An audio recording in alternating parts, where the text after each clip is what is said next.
राज्य मंत्रिमंडळाची बैठक आज होणार आहे। मुंबईतल्या सह्याद्री अतिथीगृहामध्ये मंत्रिमंडळाची बैठक होईल। संध्याकाळी 4:30 वाजता ही बैठक होणार आहे। आगामी विधानसभा निवडणुकीच्या पार्श्वभूमीवर लवकरच आचारसंहिता लागू होऊ शकते, त्यामुळे लवकरात लवकर महत्त्वपूर्ण निर्णय घेण्याचा धडाका सध्या महायुती सरकारकडून सुरू आहे।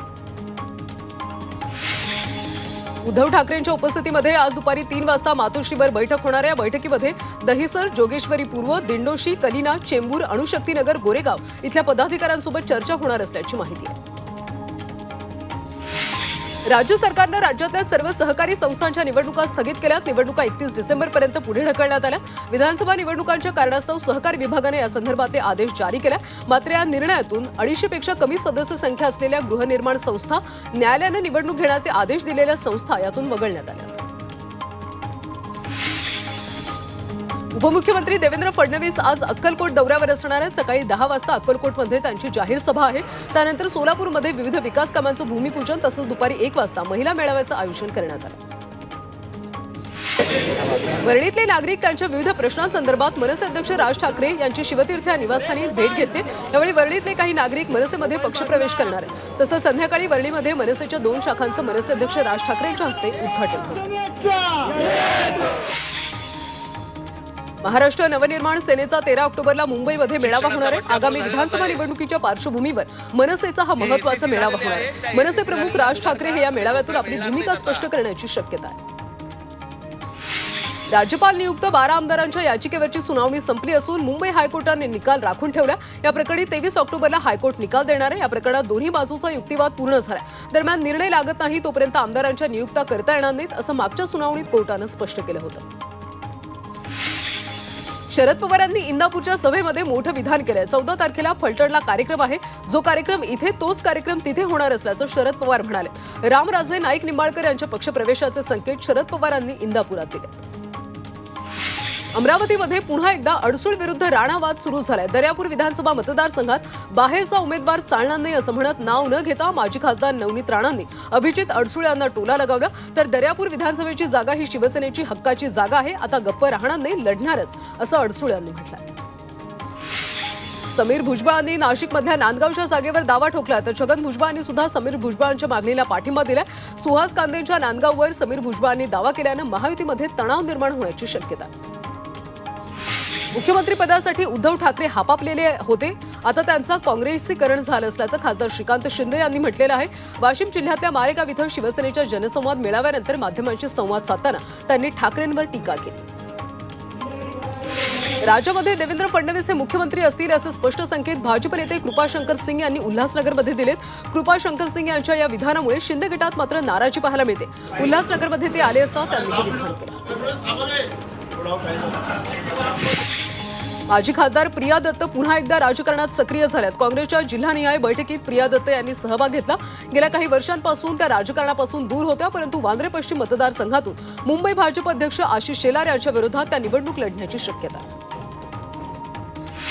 शरद पवारांनी हर्षवर्धन पाटलांची इंदापूरमधून उमेदवारी जाहीर केली आहे। पक्षप्रवेश सोहळ्यामध्ये पवारांनी थेट हर्षवर्धन पाटलांना निवडून देण्याचं आवाहन केलं। ते विधानसभेमध्ये गेले तर त्यांच्यावर राज्याचं काम सोपवण्याची जबाबदारी माझी राहील अशा शब्दात पवारांनी मोठ्या जबाबदारीचे सुद्धा संकेत दिले। लोकसभा निवडणुकीमध्ये खासदार सुप्रिया सुळेंच्या विजयामध्ये अदृश्य सहभाग होता असा गौप्यस्फोट हर्षवर्धन पाटलांनी केला। इंदापूरच्या सभेमध्ये बोलताना हर्षवर्धन पाटलांनी सुप्रिया सुळेंना मदत केल्याची अप्रत्यक्ष कबुलीच दिली आहे। बारामतीमध्ये शरद पवार यांनी 1.5 दिवसांचा गणपती बसवला होता, आता गणपती विसर्जन केलं, मात्र उंदीर मामा राहिला अशी टीका उत्तम जानकरांनी दत्ता भरणेंवर नाव न घेता केली। इंदापूरच्या सभेमध्ये जानकरांनी भरणेंना टोला लगावला। इंदापुरात हर्षवर्धन पाटलांचा राष्ट्रवादी पक्षप्रवेश सोहळ्यादरम्यान कार्यकर्त्यांनी हातातले फलक उंचावत दत्तात्रय भरणेंना डिवचलंय। मलिदा गँग हटवा, हर्षवर्धन पाटलांना विधानसभेत पाठवा, बाप तो बाप रहेगा अशा आशयाचे बॅनर भर सभेत उंचावले। इंदापूरला मलिदा घेऊन कामं वाटणारा आमदार नको असे बॅनर देखील झळकवले। अजित पवार शिरूर हवेली मतदारसंघातून लढणार असतील तर त्यांचं स्वागत असल्याचं विधान शांताराम कटके यांनी केले। अजित पवार शिरूर हवेली विधानसभा मतदारसंघातून निवडणूक लढवतील असं बोललं जातं। दरम्यान अजित पवारांच्या शिरूर विधानसभा संकेतावर आमदार अशोक पवारांनी प्रतिक्रिया दिली। लोकशाही आहे, कुणीही कुठेही उभं राहू शकतं, मात्र जनतेपुढे कुणाचं काहीही चालत नाही, जनता ठरवेल काय करायचं ते, अशी प्रतिक्रिया अशोक पवार यांनी दिली। अजित पवार बारामतीतूनच लढतील असा दावा राष्ट्रवादीचे जिल्हाध्यक्ष प्रदीप गारटकर यांनी केला। शिरूरचा बारामतीसारखा विकास व्हावा यासाठी अजितदादांनी शिरूरमधून लढावं असा कार्यकर्त्यांचा आग्रह असल्याचं गारटकर यांनी म्हटलं। फलटणचं राजकीय वातावरण चांगलंच तापले। रामराजे निंबाळकरांच्या टीकेला रणजितसिंग नाईक निंबाळकर आणि जयकुमार गोरे यांनी उत्तर दिले। रामराजेंना सत्तेत राहण्याची सवय असा पलटवार रणजितसिंग नाईकांनी केला, तर रामराजे निंबाळकरांवर गोरेंच्या नावाने रडण्याची वेळ आली असा चिमटा आमदार जयकुमार गोरेंनी काढला। मोबाईलच्या अतिवापरामुळे आपल्या पीएच्या एका कानाला कमी ऐकू येतं, तर आपल्यालाही मोबाईलमुळे त्रास होत असल्याची कबुली स्वतः कृषी मंत्री धनंजय मुंडे यांनी दिली।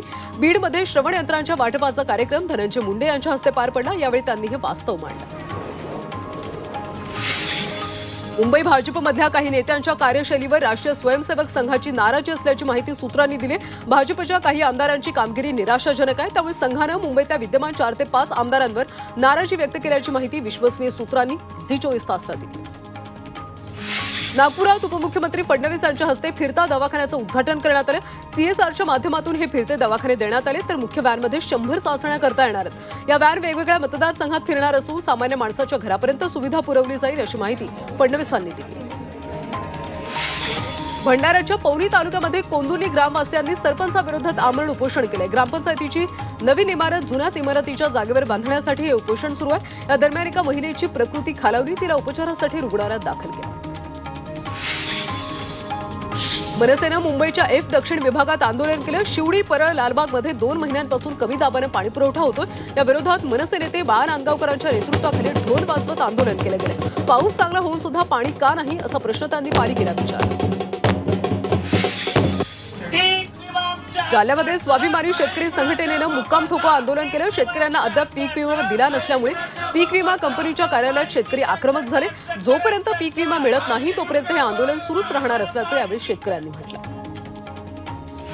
हक्काचं घर मिळावं यासाठी वांद्रेतल्या जिल्हाधिकारी कार्यालयासमोर शासकीय वसाहतीतल्या रहिवाशांचं उपोषण सुरू आहे। त्यांच्या उपोषणाचा 6वा दिवस आहे। दरम्यान ठाकरे पक्षाचे नेते आदित्य ठाकरे यांनी उपोषण स्थळाला भेट दिली। चंद्रपुरात आदिवासी समाज बांधवांनी महाआक्रोश मोर्चा काढला। धनगर समाजाला आदिवासी प्रवर्गात समाविष्ट करू नये या प्रमुख मागणीसह अन्य 13 मागण्यांसाठी हा मोर्चा काढण्यात आला। या मोर्चामध्ये आदिवासी मोठ्या संख्येने सहभागी झाले होते। कोल्हापुरात सकल दिगंबर जैन समाजाच्या वतीनं मोर्चा काढण्यात आला। शिरपूर इथल्या अंतरिक्ष दिगंबर जैन मंदिरात होत असलेल्या अतिक्रमणाबाबत हा मोर्चा काढण्यात आला। मोर्चामध्ये जैन समाज बांधव मोठ्या संख्येने सहभागी झाले होते। जालना विधानसभा काँग्रेसच्या इच्छुक उमेदवारांच्या मुलाखती दरम्यान 2 गटामध्ये तुफान राडा झाला। आमदार गोरंट्याल यांचे समर्थक आणि अब्दुल हाफिज यांचे समर्थक आमने सामने आले। यामध्ये दोन्ही गटातल्या काँग्रेस कार्यकर्त्यांनी एकमेकांना धक्काबुक्की केल्याचं पाहायला मिळालं। साताऱ्यामध्ये ठाकरे गटाच्या शिवसैनिकांनी एका फायनान्स कंपनीच्या कार्यालयाची तोडफोड केली। विमा हप्ता गोळा करण्यासाठी जाणाऱ्या कर्मचाऱ्यांकडून महिलांना शिवीगाळ आणि दमदाटी होत असल्याचा आरोप आहे। त्यामुळे आक्रमक झालेल्या ठाकरे गटाच्या शिवसैनिकांनी या फायनान्स कंपनीच्या कार्यालयाची तोडफोड केली।